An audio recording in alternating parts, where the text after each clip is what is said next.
If you have your Bibles, we're going to look at Genesis chapter 39. So if you want to find your way to that book, and we'll walk through a little bit of that story.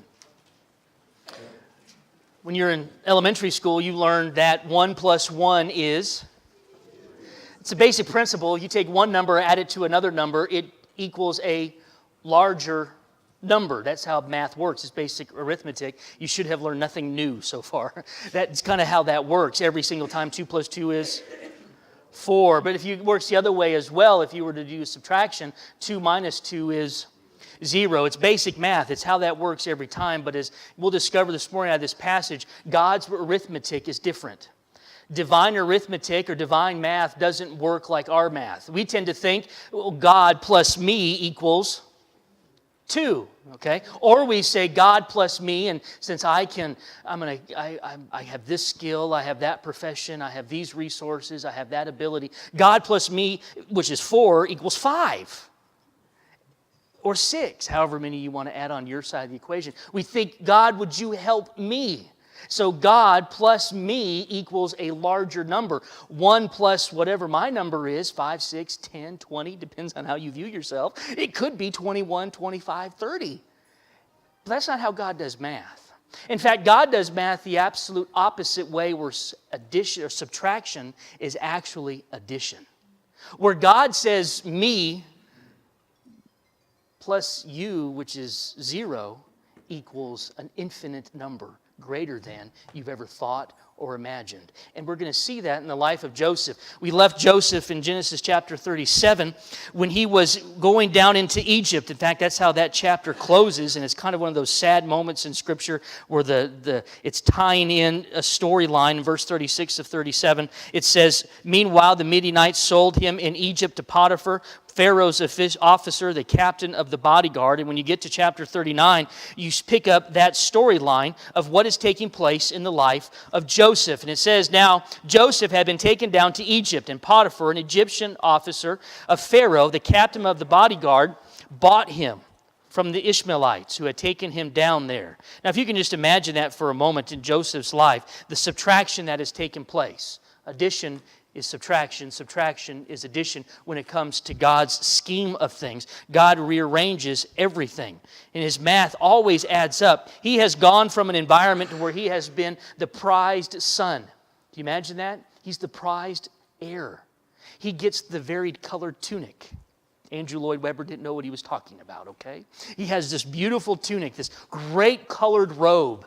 He is the favored son, and it says that Jacob loved him more than any of the other brothers, and the brothers hated him.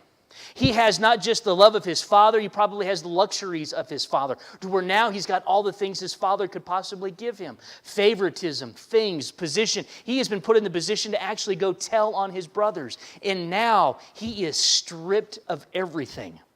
He no longer has a tunic, no longer has this great robe. He probably is wearing very, very little. Any type of future that he thought he had is gone. He's now a slave. He knows how much he's valued in dollars, in cents. Isn't that shocking, frightening? He knows that his brothers think he's worth about 20 pieces of silver. That's how much they value him. We don't know how much the Egyptian Pharaoh or how much Potiphar spent, but it was probably more than 20. We know he might be worth 30, maybe 40. He knows how much he's worth. He has nothing. He has been subtracted everything. We leave him in chapter 37, going down into Pharaoh or into Egypt, and now we realize that he has absolutely nothing to claim of his own, except what's inside of his heart. The only thing that he has is what's inside. Other than that, he's empty. God has subtracted everything from him. He has stripped him of himself. And now God is going to do some addition. God is going to build and add to him. Now, a neighbor of ours recently started a remodeling project. Anyone? Anyone ever done that? And if you've ever done a remodeling project, you know that the first thing they do is they bring this big trailer into your driveway. And that trailer has a bunch of tools. And in that trailer, all the different types of devices they're going to employ into your home. And the worst thing you ever want to see come out of one of those trailers is a concrete saw. Because that means they are going to cut through the foundation of your house. And that's like open heart surgery to the house. It's just terrible when that happens to your house.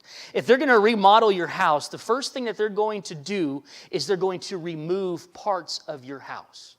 It could be a new kitchen, it could be a bathroom, a living room, a new floor. But if they're going to remodel your house, the first thing they do is remove things from your house. And if God is going to work in your life, like He's going to work inside of Joseph's life, the first thing He's going to do is remove things from Joseph's life. He is going to subtract. I've been a part of that subtraction equation, haven't you? Where God has taken things out of your life. And I got to tell you as a disclaimer, I don't like these kinds of sermons because I've got to think about this all week long, the subtraction process of how God has subtracted some things from my life that I thought were really important and that I really needed, and that we don't have that, we're not going to move forward, and the next thing you know, He takes it away. And then I'm left there going, well, then now what are we going to do? I'll give you an example, this dirt parking lot over here. I met with the guy this last week to pave that parking lot. I thought, I know what I'll do. I'll go meet with him eyeball to eyeball, and maybe we can charm him into it. It's not going to cost him anything. In fact, I'll go meet him, and we'll talk and we'll visit, and I'll explain to him as best that I can that it won't cost him a thing. In fact, it will help him. You own the 6 lots. We'll pave the middle one. It'll increase the value, and it will help our church. So I went and sat down in his living room, and I told him the story of our church and that we're out of parking, and we need parking. I didn't tell him I'm parking on it right now. Not that crazy. So I went over there. I met with him. I said, I think it will enhance the value of your property. And he said, well, why don't you buy all 6 lots? And I said, boy, I would love to buy all 6 lots, but I can't buy all 6 lots until I can park in that one. And you don't even own it. You have permission from Encore. It won't hurt you at all. It won't cost you a dime. I just need to, I'll pave it. Our church will pave it. And we'll take care of it. We'll make out a deal. It'll work out great. And he looked at me and said, no. So I started over again. And I explained it again from a different side. I said, hey, this is the deal. In order for our church to buy your 6 lots, I've got to have a place to park. And I don't have a place to park. And so if you let us park there, we'll consider the 6 lots. We'll consider it, though, but probably won't. But we'll consider it, but we got a place to park. And he said, no. So I went at it again from a different side and came at it, and he said no 3 times. And at that moment, I knew it was time for me to leave. And so we left. And I thought, Lord, I need that parking lot. And the Lord subtracted that. And so I'm writing a sermon on subtraction. And for the life of our church, I'm thinking, I need that parking lot. And the Lord is thinking, no, you don't. I'm going to take that off the table. You don't need that. In fact, Bob, I'm going to do it in such a way to where I don't need your charm and persuasiveness. As if it really works ever. So I'm going to do it a different way. And that's, I think, what God is doing to Joseph on a personal level. And you've experienced that on a personal level, where God is taking something from you that was very important, and He said, I'm going to do something else. Now, you have a couple options when God does the subtraction. If He is going to add, He's going to subtract first. And you've had to respond to this in some way. And look how Joseph responds. The Lord was with Joseph, so he became a successful man, and he was in the house of his master, the Egyptian. Now his master saw the Lord was with him, and how the Lord caused all that he did to prosper in his hand. So Joseph found favor in his sight and became his personal servant. And he made him overseer of his house. And all that he owned, he put in charge. In verse 5, it came about that from the time he made him overseer in the house and over all that he owned, the Lord blessed the Egyptian's house on account of Joseph. The Lord's blessing was upon all that he owned in the house and in the field. So he left everything he owned in Joseph's charge. And with him, he did not concern himself with anything except the food which he ate. You see, the Lord subtracts from Joseph. Takes everything that's close to him, all of his possessions, all of his favoritism, all of his future, all of his family is all removed from Joseph. And now he's got nothing, and he goes to Egypt. He is sold. And now it's easy at this point, after God has subtracted things from your life, for you to develop an attitude. Can you imagine Joseph's attitude if he let this happen? Oh, I'm miserable. I can't believe I'm here. This is awful. God has done me injustice. I deserve better than this. I'm not a slave. Now I'm just going to have a rotten attitude. I'm not doing this. But that's not what Joseph does. It seems to me that when he gets to Potiphar's house, Joseph goes to work. And he works really, really hard. And he works really, really well. God is with him. He doesn't develop an attitude of bitterness. He doesn't become angry. He doesn't become brittle. He walks in faith because they could take everything from the outside away from him. But they can't take his belief and his confidence in God. That is unmovable. He has had dreams, which in this culture at this time, God spoke through dreams, and Joseph considers that to be the word of God. And Joseph believes it. Now that belief is being pushed to the test, and Joseph can respond one of two ways. He can get angry and bitter, or he can remain flexible and adapt. And it seems to me that Joseph believes so much in our God that he says, I'll adapt. I am going to work hard. Too many today, when they experience the subtraction part of the equation, they get angry. They put their hands in their pockets and they get bitter at God. God, how come you did that to me? God, how come I lost my job and that guy didn't? How come I'm going through the financial crisis and that guy's not? I work harder. I'm a Christian. They're not. How come they're doing so well and I'm suffering?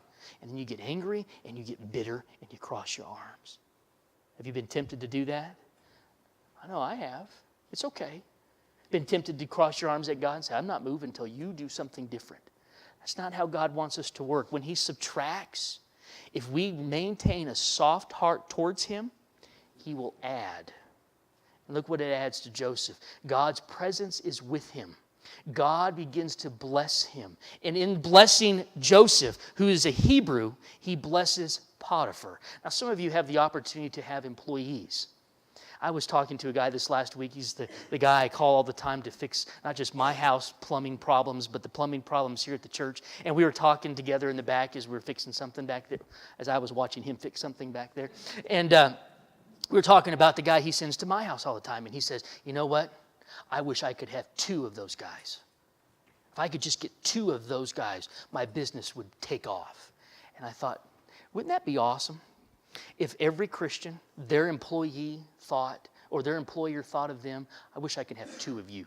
If I can just get 2 more of you, my business will explode. My business would take off. Everything would go so much better.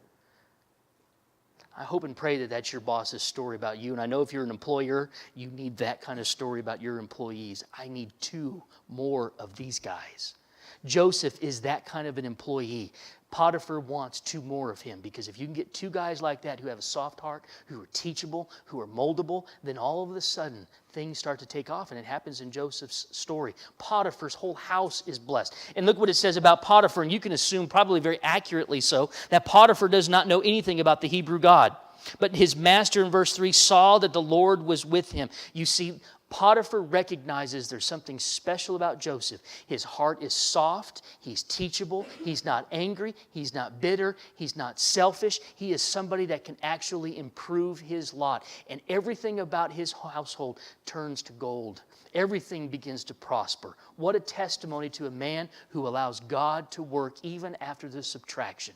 You remain soft, you remain malleable to the Lord, and with that subtraction comes some addition, that God is going to bless Joseph. You see, the math that God initiates in our hearts and our lives is not just give, give, give, give, give. Sometimes he takes away and he redirects. And if you can keep a soft heart towards God, now all of a sudden God is able to work inside of your life and to be able to do great things, because he subtracts so that he might add. Now, you would think that after this part of the story, well, this is a great story, it's going well, and you might know the end of the story, and you think, well, yeah, any type of subtraction, Joseph is going to end up out on top at the end anyway, so it's all good. Please remember, Joseph doesn't know the end of his story no more than you know the end of yours.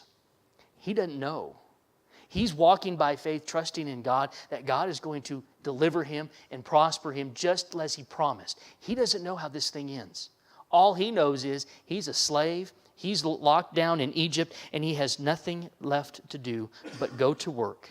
Now Joseph, into verse 6, was a handsome man in form and in appearance. What a great compliment. If they're going to write a verse about you, that's the one you want written about you. All right? So he writes it now. He gets it naturally. Remember, his grandmother, Rachel, she too was described this way. She was beautiful in form and in face. She's got good genes. So he's a good-looking, sharp man, but it creates a little bit of a problem. And the rest of that section right there in verses 1 through 18, or 7 through 18, tells us this story of when now he is in charge of everything, and with power and with success and with somebody who's that good-looking, he becomes a target. And all of a sudden now, his Potiphar's wife finds him appealing, and she tries to seduce him. Temptation has come to Joseph. Temptation has come and is going to thwart potentially what God is doing in Joseph's life. Now think about it for a minute. We know that at the end of the story that Joseph flees from her and runs away. But think about Joseph and how he could have rationalized this 15 different ways. He could have said, well, everything else is inside of my control. I might as well go ahead and lie with her and sleep with her, and everything will be fine. Potiphar won't even know because he doesn't even think about these things. He might be able to say in his mind, Potiphar's a jerk. Potiphar doesn't take care of her. He neglects her. She's an abused woman. She needs my help, and maybe I should do that because I've got everything else. Why not that? He might be able to rationalize a shortcut. He might be able to say in his mind, think, well, the Lord will establish my household through her, and so we'll do that. And all of those things, while accurate as far as rationalization, they have all one thing in common. They're all wrong. Every single one of them. The temptation has come for a shortcut. And God doesn't do shortcuts. Never does. In His math, there is no shortcut. In other words, God doesn't use a microwave, He uses an oven. It doesn't take 30 seconds and then all of a sudden it's done. He takes time. And Joseph realizes that, and the first thing he does is he denies her. He denies her day after day after day. He denies her, and then finally she frames him. She approaches him one time when they're all by themselves, probably a situation he could not avoid, and she approaches him. He runs, and in so running, she grabs his garment, and when she grabs his garment, it comes off of him because he was running so fast, and he fled the room. She frames him for rape, and then Potiphar comes home. Now, if you can just imagine Potiphar, he comes home. And his wife says, that Hebrew slave that you brought into our home tried to rape me. And Potiphar probably looks at Joseph and thinks, yeah, probably not. I trust Joseph. But my wife said, but I trust, you know what you do as a husband on that one? You go with the wife every single time. And he says, I'm going to go with you, and believes her and throws Joseph in jail. You had thought that he had subtracted as much as he's going to subtract, but God subtracts twice. God subtracts him from his home and then adds all this position inside of Potiphar's home. And then he gets to the top, and then God subtracts again. But Joseph did everything right. He didn't do anything wrong. He did exactly what God wanted him to do, and it was still taken away from him. And please learn from that. You may resist the temptation at your office to cook the books, to cut a corner, to make a false increase, to somehow better your position. And you'll think, well, nobody will notice that. Like Joseph, Potiphar's always gone. He would never know. He would never know. And he might have been right. But Joseph says in that story, I cannot sin against my God. He didn't say, I cannot sin against Potiphar. He said, I will not sin against my God. Joseph viewed all temptation as not a sin against a group, a company, a partner, a friend, a stranger. He viewed it as a sin against God. I will not take the shortcut. God, you can subtract from me all of you want, but I will not take a shortcut. And he doesn't. He leaves. He runs off, leaving his coat, and she frames him. Kind of one of those little sad things there as you look at this and you can say, well, wait a minute. She won. Evil won, didn't it? She framed him, and she got away with it. How could that happen? It happens. It happens. Sometimes evil appears to have won. We don't know the end of her story because this is not about her. This is about Joseph. But from this part of the story, it looks like she got away with doing a great wrong and evil to Joseph. And that might be true in your life too, where that person wronged you and they got away with it, at least from what you can tell. But this is a story about Joseph, not about Potiphar's wife. And when you can get in that position where subtraction happens in your life at the hands of somebody who does you a great wrong, and you can stand back and say, but they got away with it. You don't know that. You only know your side of the story. And what is God doing in your life? If you concern yourself too much with that other side of the story, you will put yourself in a position of judge and jury. Let God have their way with that individual over there. And you worry about your heart towards God. Because it could happen. It probably has happened. To where that person wronged you and they got away with it. As far as you know. My dad asked an FBI agent one time, how many bank robbers do you catch?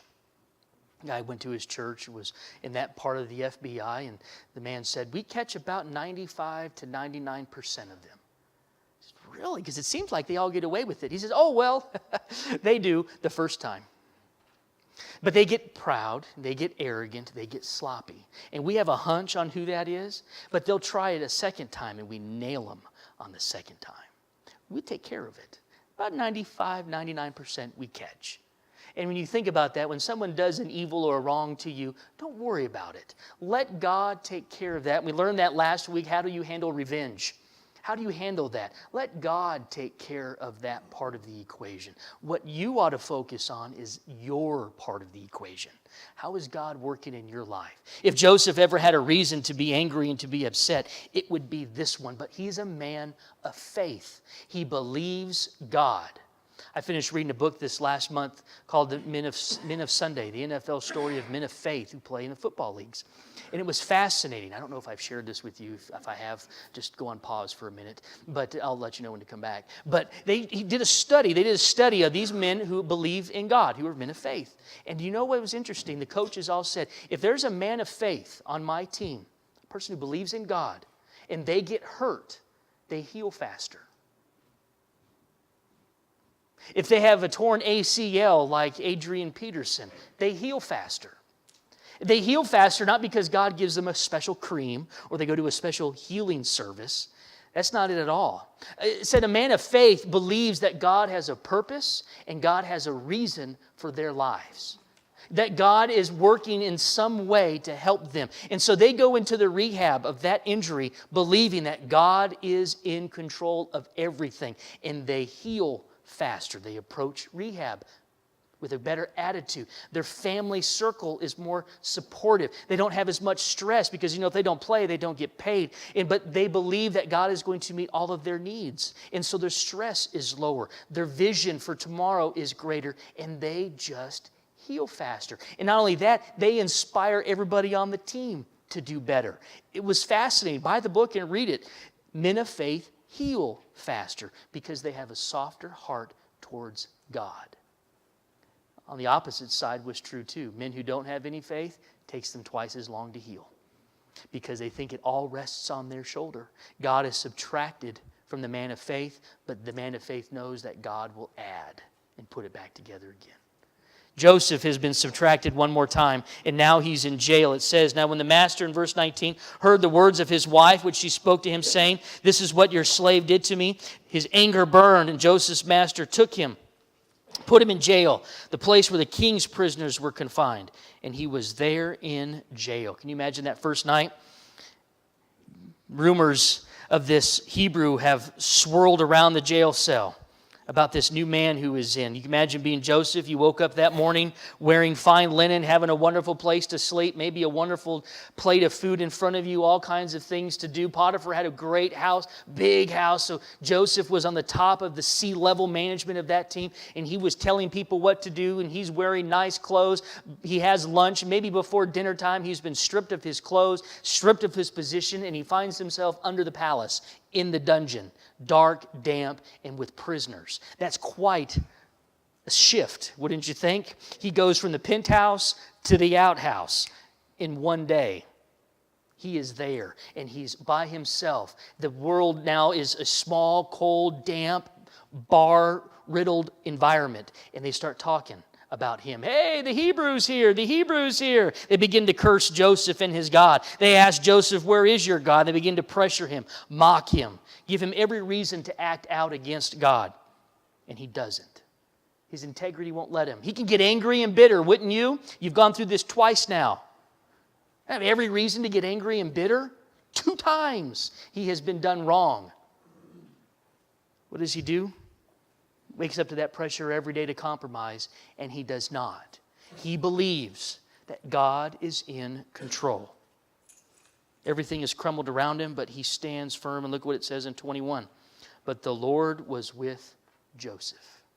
He kept his heart focused on the thing that could never change. You can take away his position. You can take away his possessions. You can take away the people in his life. God would never leave. And so in your subtraction equation, God might take away some things from you. But God's presence never fades. It doesn't go away. Your health can fade, but God does not. He's always there. And so what happens to Joseph? Does he get angry, bitter? No. But the Lord was with Joseph and extended kindness to him and gave him favor in the sight of the chief jailer. The chief jailer committed to Joseph's charge all the prisoners who were in the jail. So whatever was done there, he was responsible for it. The chief jailer didn't supervise anything while Joseph was in charge because the Lord was with Joseph. And whatever he did, the Lord made him prosper. God has taken everything away from Joseph. And every time he does, Joseph keeps a soft heart, and God pumps into Joseph blessing and benefit and presence. One of the most common questions you hear in crisis is why. You ever gone through that? And the media asks those questions a lot about either 9/11 or what happens in Connecticut or the next tragedy that takes place is why? Why? Where is God? Why did this happen? Why did this happen? It's a perfectly natural question to ask. And from a systematic theology viewpoint, we can answer that question. There's evil in the world, and God allows man to do what man does, and evil is out there, and you have to learn to see God and find God in the evil, but it's there. God is there working, but evil things happen, and you kind of logically kind of get your head around that God is omniscient, God is omnipresent, and God is all-powerful, and so God can work, but it still doesn't take care of the heart issue, does it? There's still this aching feeling inside, but why? Why? Why? Why did that bad thing happen to those good people? I don't think God answers the why question as much as He's willing to answer the how question. Because God in Romans 8:28 says that He will use everything for good to those who love Him. That God turns it all for good to those who love Him. And what God needs in that equation is time. Need more time. And in Joseph's life, we can ask the question, why does this keep happening to him? Why does this keep happening to him? And we know the answer to the story because we know the end of the story because it's right there. But in your life, you might be sitting back going, but I don't know how my story ends. Look at Joseph's life. Given enough time, God will take everything that Joseph has been through and work it together for good to those who love Him. And I find that interesting that in Romans 8:28 it says love. It doesn't say think. It doesn't say logically figured out. It's a heart statement, is it not? Those who keep a soft heart towards God, in time, God will work it out in such a way to where He will answer the questions. Joseph is learning much in these places right here. He is learning how to manage top end and bottom end. He's learning to run with Pharaoh's level of management. He's also learning to deal with those who are way down here who are at the bottom of the jail. He's learning how to deal with people on all ends of the spectrum. He's learning to work his way from the bottom to the top. He is learning incredible things, this whole experience that he's going through. But he doesn't know how this story is going to end. He has no clue it's going to end. All that he really knows is that God is with him. And you might be going through some of that divine subtraction where He's taken things away from you. He will never take His presence from you. He's always there. Trust Him. Keep a soft heart. Keep loving Him. Don't walk away from Him in the sense of getting angry and bitter or folding your arms and saying, I'm not going to do anymore. Keep on going. People of faith can handle crisis. People of faith can handle illness. People of faith can do things that people not of faith cannot, because you have a God who is present, and if you continue to believe, He will work out whatever it is. The psalm goes, though I walk through the valley of the shadow of death, I will fear no evil, for you are with me. They can take everything away from little Joey, but they can't take away his God, can they? And you might have gone through that subtraction. They can take everything away. but they can't take away your God. You might have experienced some addition, tempted by shortcuts, wondering if you can go much lower. Keep on going. Just keep going. Thomas Edison, if you know a little bit about his story, experienced more failures than he did successes. Do you know that? More things blew up in his shop than actually came out of his shop to actually prove anything. He had all these patents, I think more patents than anybody's ever had, but he had more failures coming up with those patents. Can you imagine that? And then he was also, interesting, he was kicked out of school as an 8-year-old. He had ADD, so they thought. And so they pulled him out of school. His mom pulled him out of school and said, I'll teach him at home. And she allowed him to explore and do all of these things. And we have lights because of Mr. Edison. And all of these wonderful things. And he said something about persevering. He said, many of life's failures are people who do not realize how close they were to success when they gave up. Many of life's failures are people who did not realize how close they were to success when they gave up. They stopped going. And sometimes in your walk with the Lord, you just have to keep going. Don't stop. Keep going. When He subtracts, He'll add. But you have to keep on walking.